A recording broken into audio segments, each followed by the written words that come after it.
morning, good people of San Francisco. I am Brendan Regan, accompanied by my good fellow, Jack Spataro. Today's theme is mistreatment of human rights during the 19th and 20th century. Through the use of 4 documentaries exhibiting the harsh truth about human nature and how the mistreatment of human people has led the way for better decisions in the future. We will also show the mistreatment of human rights has led to many cases of rebellion and revolution. Mike Richardson, and tonight I'm going to tell you a story about the treatment of natives during the 19th century. Imperialism, mistreatment, and discrimination are all words that describe the horrific treatment imposed on the natives during the 19th century. During the 19th century, Africa was imperialized by countries such as France, Germany, Great Britain, Portugal, and many others. They were imperialized for their raw materials such as iron, ore, timber, and coal. European countries ruthlessly imperialized Africa as they divided the country into 50 separate colonies. They disregarded African tribal boundaries, and Europeans created their own boundaries that were decided during the Berlin Conference. These boundaries were based on the satisfaction and ruling purposes of the countries in the Berlin Conference. Here's exclusive video footage.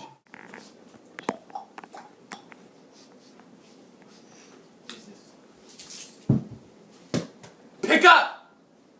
No, pick up. Pick up. Pick up the pillows. Pick up the pillows. What are you doing? Pick them up! I swear, if you don't move faster, move. Move. Yes. Get down! Look up. You go and learn today! The Armenian genocide in 1900 to 1918 caused 1,500,000 deaths of the Christian minority. Living in the Turkish peninsula of the Ottoman Empire, the Armenians were a peaceful group of people, completely devoted to their Christian faith and beliefs. The Turkish Muslims wanted to eliminate the Armenians because of their different religion. They also wanted to eliminate the Armenians in order to keep them from helping the Russians, since they were so close in proximity.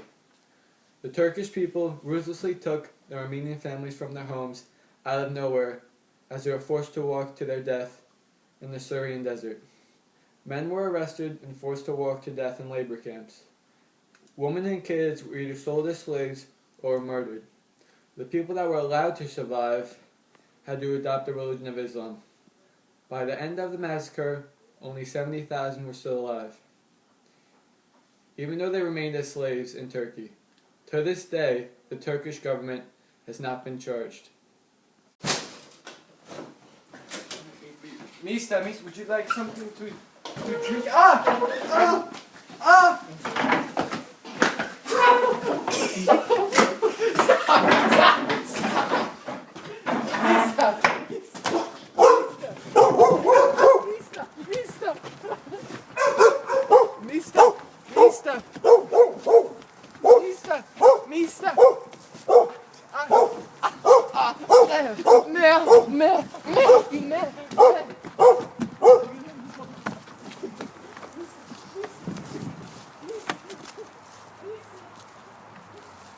This is Justin Poor.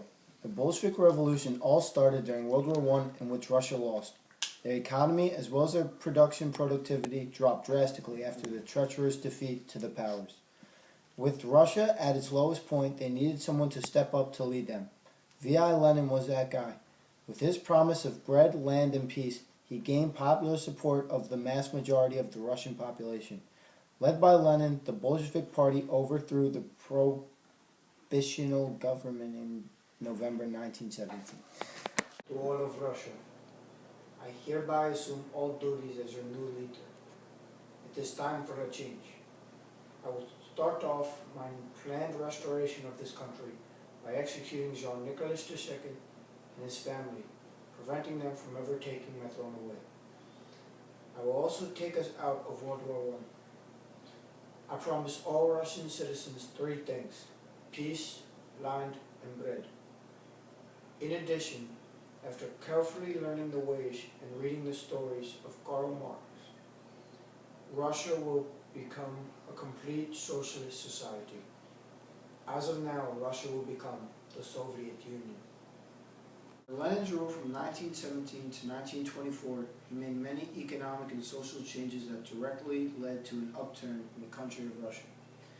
He came up with and established a new economic policy in which its goal was to modernize and industrialize Russia. The NEP stimulated their economy through their encouragement of capitalism. Hi, I'm Joshua Taro. World War I was a very bloody war. It was mainly fought in trenches. This was called trench warfare. Trench warfare was very unhygienic for the soldiers. The soldiers were in trenches about 200 yards away from each other. This zone was called no man's land. In this zone was where thousands of soldiers die and still lay. This type of warfare had many psychological effects on the soldiers during and after the war. One common psychological effect was called shell shock. Shell shock is a condition that is caused by constant bombardments of shells. This had a heavy impact on the soldiers.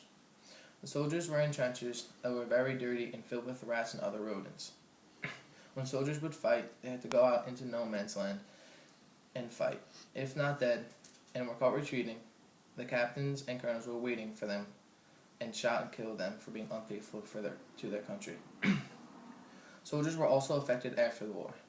Many soldiers suffered from uncontrollable diarrhea and unrelenting anxiety.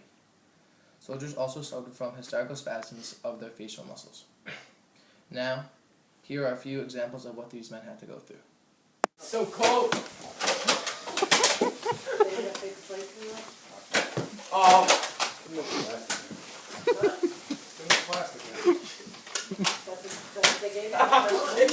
said no, I forgot.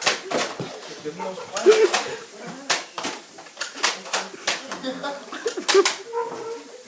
These Russians, it's so cold, dude.